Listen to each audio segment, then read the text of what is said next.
బాగా మార్కులు ర్యాంకులు వచ్చినోడేమో ఏదో ఉద్యోగం చేసుకుంటే సెటిల్ అయిపోతాడు. అవన్నీ చేయలేనోడేమో ఫెయిల్ అవుతా డింకీలు కొడతా మొత్తానికి ఏదో చేసినాడు. ఈ ఉద్యోగాలు లాంటివి మన వల్ల కాదని చెప్పేసి దందాలు చేసుకుంటా ఆడికన్నా ఎక్కువ సంపాదిస్తాడు. ఎటు కాకుండా మధ్యలో ఉన్నవాడు ఉంటాడు చూసారా, ఆడి బతుకు మామూలు బతుకు కాదు. పేరుకేమో డిగ్రీ ఉంటుంది, బీటెక్ ఎంటెక్ ఎంబీఏ డిగ్రీలు ఉంటాయి. వాళ్ళలాగా చదవలేడు, వీళ్ళలాగా మోసాలు చేయలేడు, దందాలు చేయలేడు.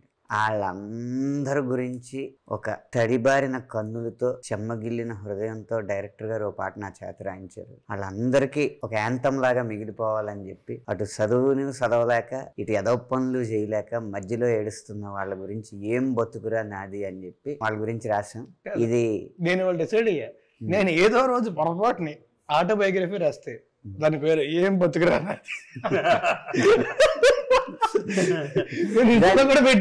దాని కింద కామెంట్ కూడా చిన్న అక్షరం తేడాతో ఏం బతుకురా నీది అంతే.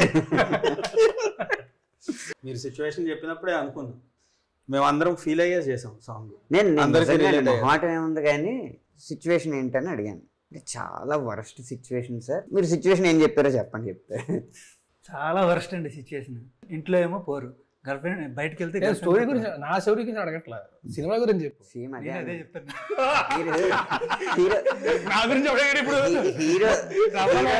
హీరో క్యారెక్టర్ కి వచ్చిన సిచ్యువేషన్ హీరోకి వచ్చిన సిచ్యువేషన్ అని అడిగాను నేను. ఆయన అదే కన్ఫ్యూజ్ అయ్యారు.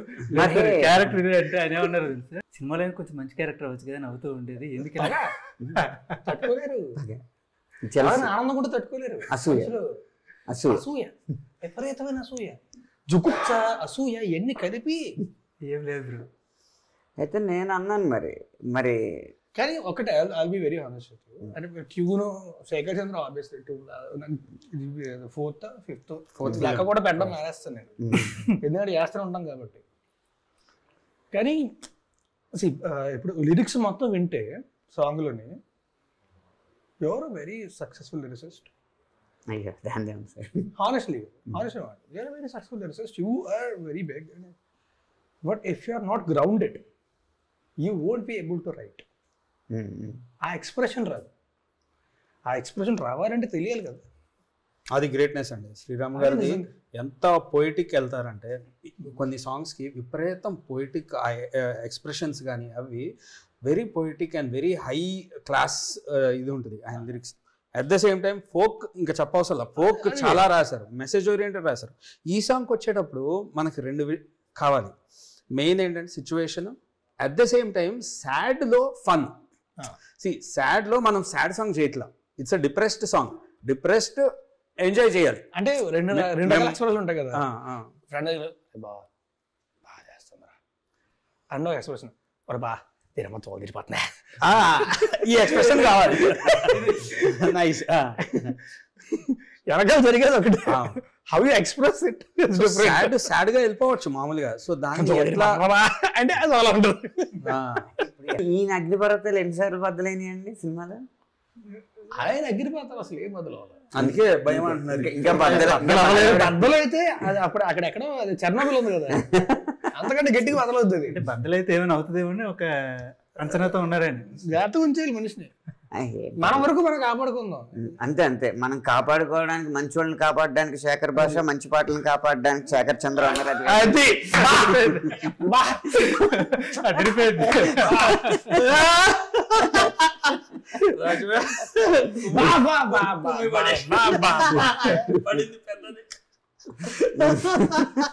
మీకు లోపల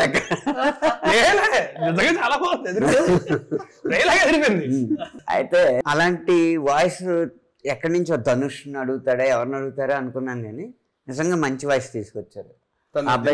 అనేసి బిఫోర్ పాడాను, దినేష్ రుద్ర బ్యాండ్ ఉంది. అప్పుడు లాస్ట్ టైం చెప్పావు కదా, బేసిక్గా ఏంటంటే ఇప్పుడు సింగర్స్ గురించి డైరెక్టర్ కానీ ప్రొడ్యూసర్ కానీ లేకపోతే హీరో కానీ తెలిసిన నోన్ సింగర్స్ వీళ్ళు వాళ్ళు ఎవరు బాగా తెలిసిన వాళ్ళు ఎవరైనా పడితే బాగుంటుంది అనే ఉద్దేశం ఉంటుంది మామూలు.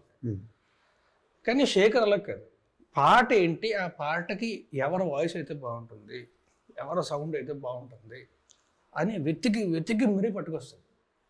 శేఖర్ ఫిక్స్ అయ్యాడంటే నాకు నచ్చింది. శేఖర్ ఫిక్స్ అయ్యాడంటే ఖచ్చితంగా నాకు తన జడ్జ్మెంట్ మీద 100% నమ్మకం.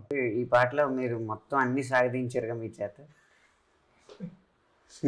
ఏముంది డిఫరెంట్ డాన్స్ డిఫరెంట్ ఏం బతుకురా నాది. వాళ్ళు ఏం చెప్తే అదే సాగదీయాలి. షూటింగ్కి కాలర్ కొట్టుకుని వచ్చారు. కాలు ఇరిగిందా? ఎందుకు షూటింగ్ షూటింగ్ డాన్స్ రివర్స్ కాదు కాదు వేరే దగ్గర ఓ పని చేయట్లే. మనిషిని కూడా నాకు ఫీవర్ వచ్చి ఇది వచ్చి తగ్గి చాలా దారుణంగా ఉండే అప్పుడు సిట్యుయేషన్. అదే ఆ బతుకు కరెక్ట్ గా కనబడుతుంది. అదే పరిస్థితి. ఎందుకంటే కాలు బాగుంటుంటే ఇంకా ఎక్కువ డాన్స్ వచ్చేదేమో.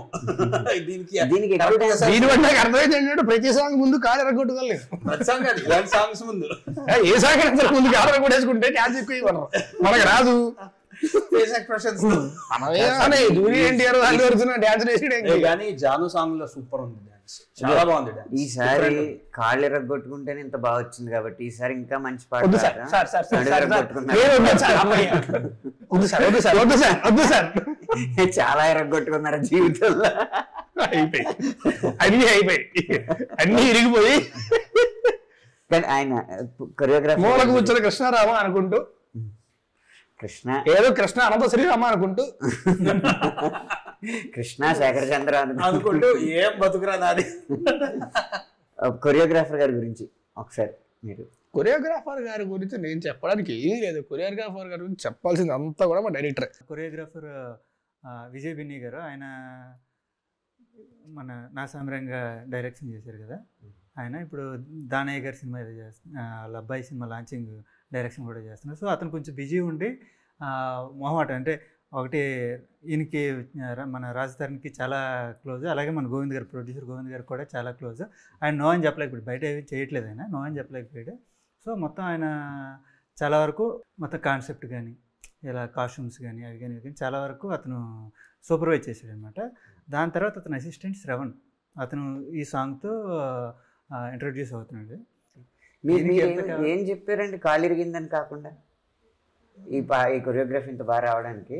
దీనికా యాక్చువల్లీ ఇందులో క్రెడిట్ అయితే ఎక్కువ కొరియోగ్రాఫర్కి ఇవ్వాలండి. మనం చెప్పింది కన్నా అంటే క్లూలెస్గా ఉన్నాయి. ఇలాంటి సాంగ్ చాలా తక్కువ మన సినిమాల్లో. అయితే మంచి ఏమవుతుందంటే బాగుంటే సాంగ్లు వెళ్తుంటాయి కదా, అయితే మాంటేజ్లో ఉంటాయి సార్, లేదంటే డ్యాన్స్ ఉండేది ఉంటుంది. ఈ జోన్లో ఉండే సాంగ్స్ చాలా తక్కువ. చెప్పాలంటే నాకు అర్థం కాలేదు ఎలా చేద్దాం ఏంటి. కొన్ని మాంటేజ్లు ఉన్నాయి అందులో, ఇతను క్యాబ్ డ్రైవర్, కొన్ని మాంటేజ్లు ఉన్నాయి. ఆయన ఇప్పుడు చెప్తున్నారు కదా, నాకు అర్థం కాలేదు అనేసి మనం మాట్లాడాల్సిన విషయం. ఎలా షూట్ చేయాలి, ఇది మాంటేజా డాన్స్ అని. మనకు సిచ్యువేషన్ కూడా అలా అని చెప్పారు. సిచ్యువేషన్ చెప్పారు, ఎలా కావాలనేది లాక్ వదిలేశారు. మనం తిప్పలు పడతా ఉన్నాము. నిజంగా రాజభయ్య, అన్లెస్ శ్రీరామ్ గారు ఏం బతుకురా నాది అని కాయిన్ వేసే వరకు అది రెగేనా, ఓకే స్లో, ఇట్లా అట్లా వెరీ సాడా, లేకపోతే కొంచెం వేరేగానా అని దాంట్లో ఉండి రకరకాలు చేస్తూ తలలు బలు ఒకటి వేశారు.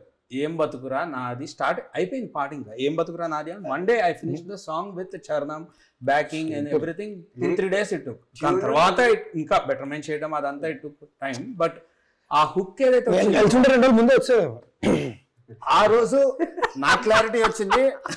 డైరెక్టర్ గారు ఎలా షూట్ చేయాలి ఏంటి ఆయన క్లారిటీ తీసుకున్నారు.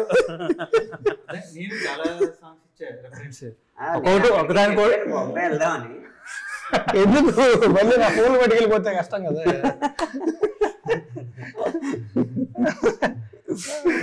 ప్రొడ్యూసర్ డబ్బులు ఇవ్వట్లేదు, అప్పులు చేసుకుని ఫోన్లు కొనుక్కుంటున్నాం, పట్టుకెళ్ళిపోతున్నారు. అదే పరిస్థితిలో ఈ సాంగ్ పెట్టాము. ఆయన అడ్వాన్స్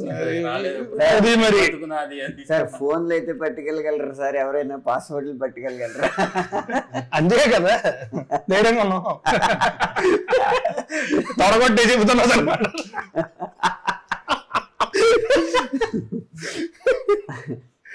కాకపోతే ఇది ఎందుకు మనం ఇంత సెటైర్ వేసుకోగలుగుతున్నాం అంటే, ఇక్కడున్న నలుగురు, ఈ కెమెరా వెనకున్న వాళ్ళ నలుగురు, ఎవరైనా సరే వాళ్ళ జీవితాల్లో ఏదో సమయంలో ఏం బతుకురా నాది అనేది అనుకునే ఉంటారు. అందుకే ఈ పాట చూడడానికి అసలు దీంట్లో కవిత్వం ఉండదు, ఏం ఉండదు, కానీ అర్థం చాలా ఉంటుంది, రిలేటబిలిటీ చాలా ఎక్కువ ఉంటుంది. చాలా ఉంటుంది. అంటే లైక్ మనం చరణాల్లో ఫ్రెండ్స్ ఒక్కొక్కళ్ళు ఇలా జరిగిపోతున్నారు, ఒక్కొక్కళ్ళు అలా అయిపోతున్నారు, మనమే ఇలా ఉన్నాం అనేది ఉంటుంది చూసారా. అది మీరు ప్రతి వ్యక్తి జీవితంలో చూస్తూ ఉంటారు. మీరు ఏ స్థాయిలో ఉన్నా, నా బెస్ట్ ఫ్రెండ్ వైజాగ్లోనే ఫోన్ చేశాడు, సాంగ్ విని బా పాటన్నారా ఎలా ఉందో. ఆడికి ఏంటంటే వాళ్ళకి మొత్తం బ్యాచ్ అంతా కూడా వాళ్ళకి ఏంటంటే మోడస్టీలు తొక్కలు తోలు ఏమి ఉండవు, ఫిల్టర్స్ ఏ ఉండవు. బాబా డాష్ పగిలిపోయింది బాబా పాట. థ్యాంక్స్ రా బాబా. అలా కనెక్ట్ అయితే సూపర్. అదే మెయిన్. ఈ మధ్య అది పెద్ద ఆ డాష్ పెద్ద డాష్ మాకు చాలా డాషులు పడ్డాయి సార్. ఇప్పుడు మేము డాషుల గురించి చాలా జాగ్రత్తగా చూసుకోవాలి. ఎంత అందమైన మనిషి ఎదురుగా కూర్చుంటే వాళ్ళ ముందు బూతులు మాడడానికి కూడా మనసు రాదు. Thank you. న్యూస్ ఛానల్ పెట్టండి బ్రో, న్యూస్ ఛానల్ పెట్టండి మీరు. పెట్టేద్దాం పెట్టేద్దాం అండి, పెట్టేద్దాం, ఇద్దరు కలిసి పెట్టేద్దాం. పక్క 4 రోజులకి సరిపోయి తప్పిస్తారండి. సినిమాల్లో ఫేడ్ అవుట్ అయిపోయి ఖాళీగా కొంతమంది కూర్చుంటారు. వాళ్ళు ఏంటంటే అయోధ్యలో రామ మందిరం, ఈ ఫేడ్ అవుట్ అయిపోయిన సినిమా కళాకారులే విశ్లేషకులు. అమలాపురంలో ఎండిపోయిన చేప, ఈ సినిమాల్లో ఫేడ్ అవుట్ అయిపోయిన వారే విశ్లేషకులు. ఆఖరికి ఒక బ్లాక్ బస్టర్ సినిమా రిలీజ్ అయింది, దాన్ని తిట్టడానికి కూడా ఈ సినిమాల్లో ఫేడ్ అవుట్ అయిపోయిన మహానుభావులు విశ్లేషకులు. అలాగే రాజ్ తరుణ్ వ్యక్తిగత సమస్యలు, ఇంకో మొత్తానికి సమస్య ఏదైనా అయి ఉండొచ్చు, విషయం ఏదైనా అయి ఉండొచ్చు, మా విశ్లేషకులు మాత్రం ఈ సినిమాలో ఫేడ్ అవుట్ అయిపోయిన రాజ్ తరుణ్ వ్యక్తిగత మిగతా ఏది నాకు అర్థం కాలేదు.